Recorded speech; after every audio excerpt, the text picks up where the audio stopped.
Hi, and welcome to CMPP Speakers for Schools programme.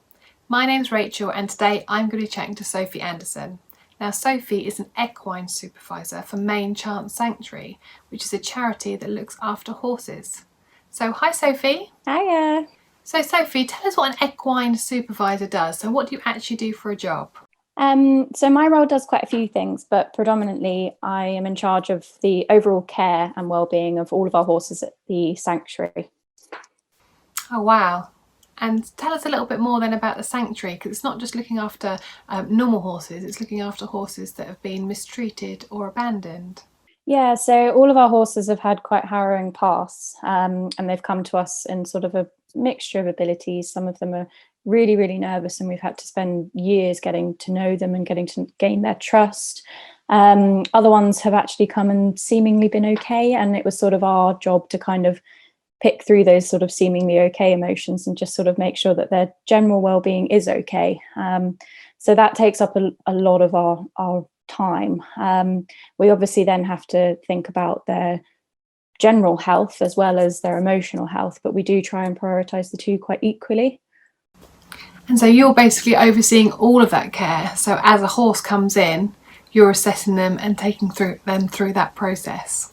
Yeah, and we do try and give each horse kind of like a mum at the sanctuary. So they'll have a groom assigned to them, just so that, especially in the beginning, they can really gain that one-to-one trust. It can be quite overwhelming having quite a few different personalities coming in and sort of trying to get to know an animal when actually that animal can be quite overwhelmed. And you can imagine going to a new place and not knowing anyone and lots of people coming in and trying to sort of be your friend. It could be quite overwhelming. So we try and match personalities with personalities so that horse has really got someone to kind of gain confidence from. So how many horses do you have over there? We have 39. Oh, wow.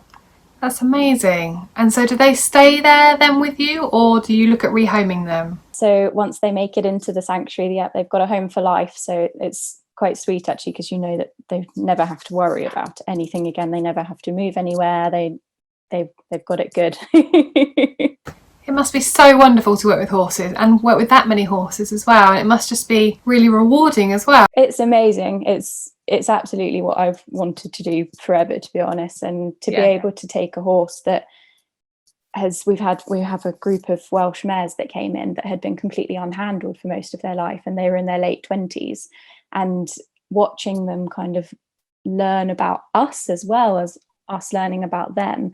They just had no idea what we were, and to be able to gain a horse's trust that has never experienced what a human is, and having a farrier, so having their feet trimmed and things like that, it's amazing to watch. And it is really fulfilling because you make a bond with this horse, and the first time that they sort of whinny at you across the field, or the first time that they come trotting over to you, it's amazing. And yeah, you just feel like a proud mum, really.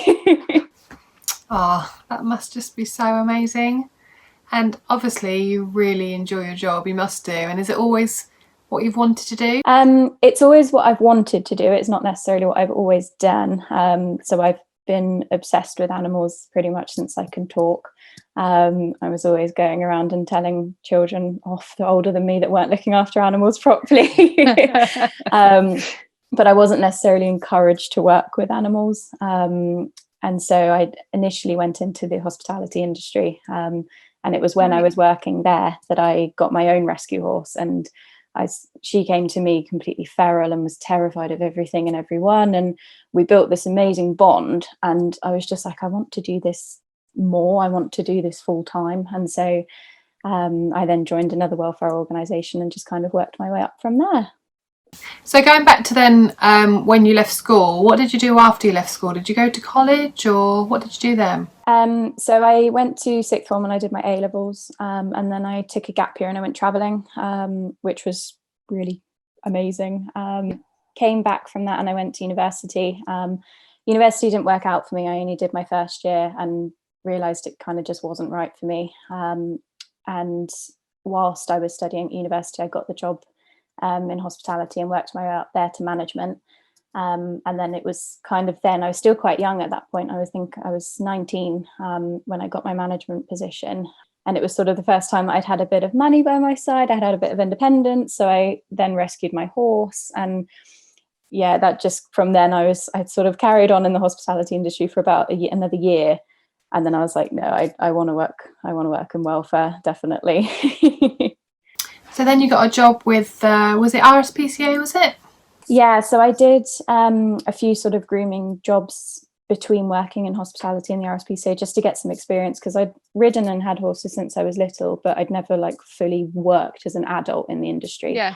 So I went to a few various yards, a competition yard, and did some freelance grooming, and just really gained some like hands-on experience. Even though I knew I wanted to work in welfare, I couldn't go from that position to just jumping straight into a position in welfare that I wanted. I needed to go and gain that like hands-on experience. So I did that for about a year and a half, and then joined the RSPCA as a groom. So how did you get from there to then become an equine supervisor? Did you have to do any courses or any more studies for that? It was more experience. Right. However, since joining welfare, I'm now studying for my level 5 in Equine Behavioural Science. And is that something that you're doing on the side of where you're working at the moment then? Yeah, it's an open college, so I can do it all from home, which is really helpful. And that's learning then more about the behaviour of horses, so like the psychological side of them then? Yeah, so kind of finding out why they do certain things, which is really helpful for us when we're training horses, because the horse might, for example, not like something that you're doing. And unless you kind of understand why that's happening, you can't really better yourself and you can't better the horse. So actually it's really fascinating learning about it. It's hard work, but it's really interesting to do. That must just be so interesting. And it's really interesting to hear that you sort of left school without going into necessarily the animal profession. So didn't go to university and college to straight away study with that sort of sector, but you still managed to get into that sort of industry.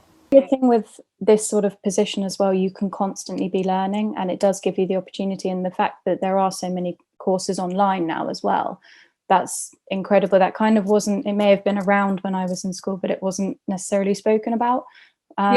So actually it's really helpful that you can be in a full-time job, because that was the other problem. I'd love to go back to university, but I've now got a horse, I've got a dog, I've got a mortgage, I've got things that I have to pay for.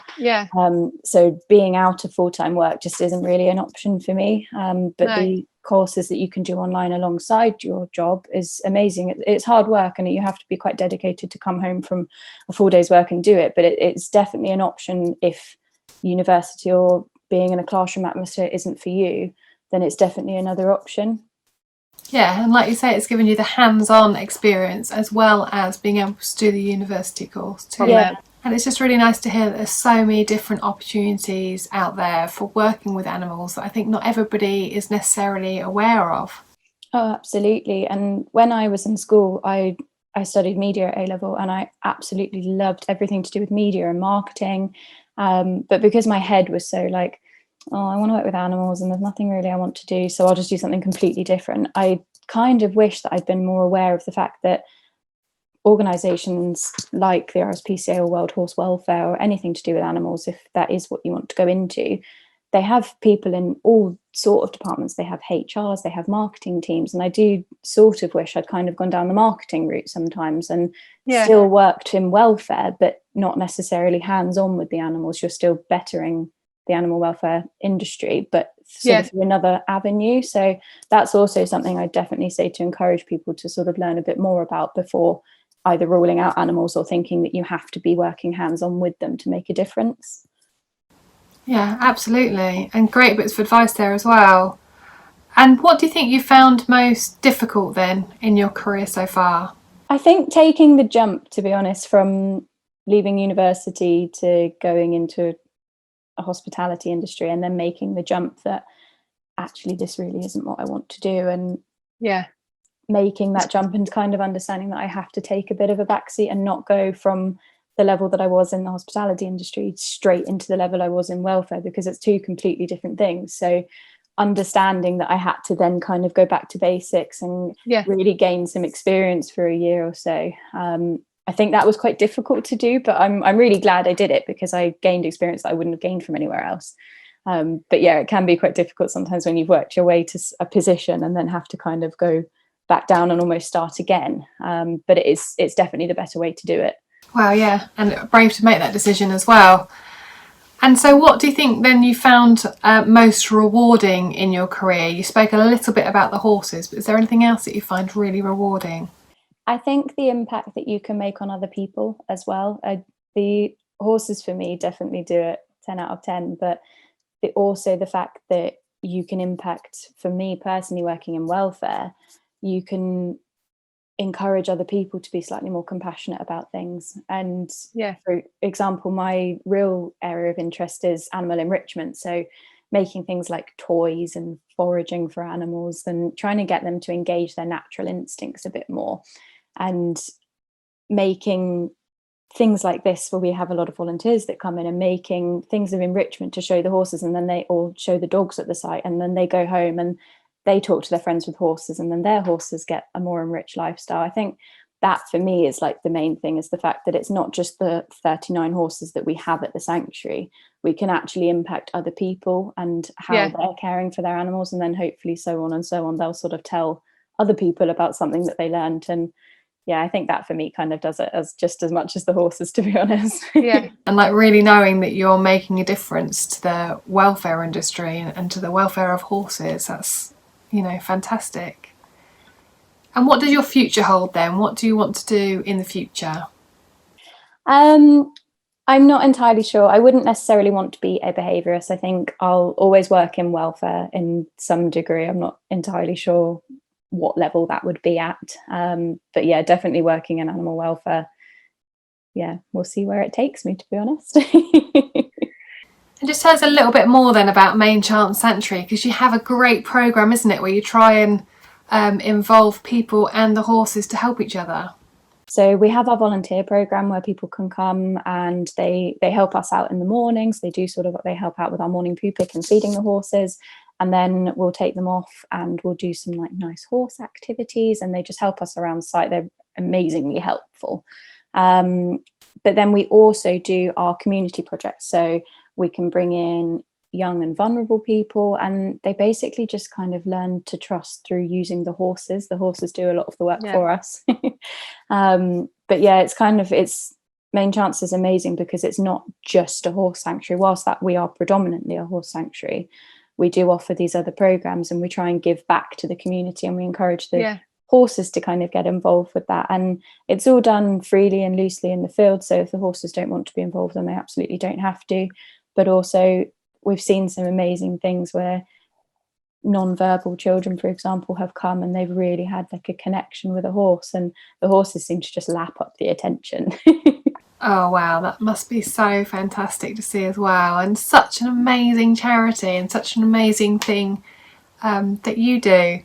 And so have you got any final bits of advice for anybody who is looking to get into the animal industry or about to make their choices at school? Definitely. I could probably talk for hours on this, but I think the main thing is try not to get so fixated on one thing. So for me, I wanted to work with animals, but for me, the only thing that I could think of to work with animals was to either be a vet or a vet nurse, and I didn't want to be either of those things. So for me, coming out of school, I chose not to go to a horsey college. I chose to do my A-levels, and I then sort of went down the uni route. But had I kind of known of all these different things that you can do, I spoke briefly about it before with the marketing that you could go into, but there's loads of things. There's farriers, there's trimmers, there's equine dentists, there's physios, there's chiropractors, there's so many different industries within the animal industry alone. But even if you don't want to go into animals, there's never just one route, I think. And I think to really understand it, the best way is to get out and go and do it. I only learned about these things from working on yards, and they said, oh, the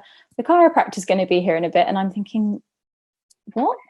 So yeah, I think get out there, go and get some experience in the field that you're interested in. And you might even find out that that's actually not the field you're interested in. So it's definitely the way forward, I think, is definitely experience. Thank you so much. There are some great bits of advice. And it's just been lovely chatting to you and hearing about your amazing job. It just sounds so lovely. So thank you. Thank you very much for your time today. No problem at all. Lovely to meet you.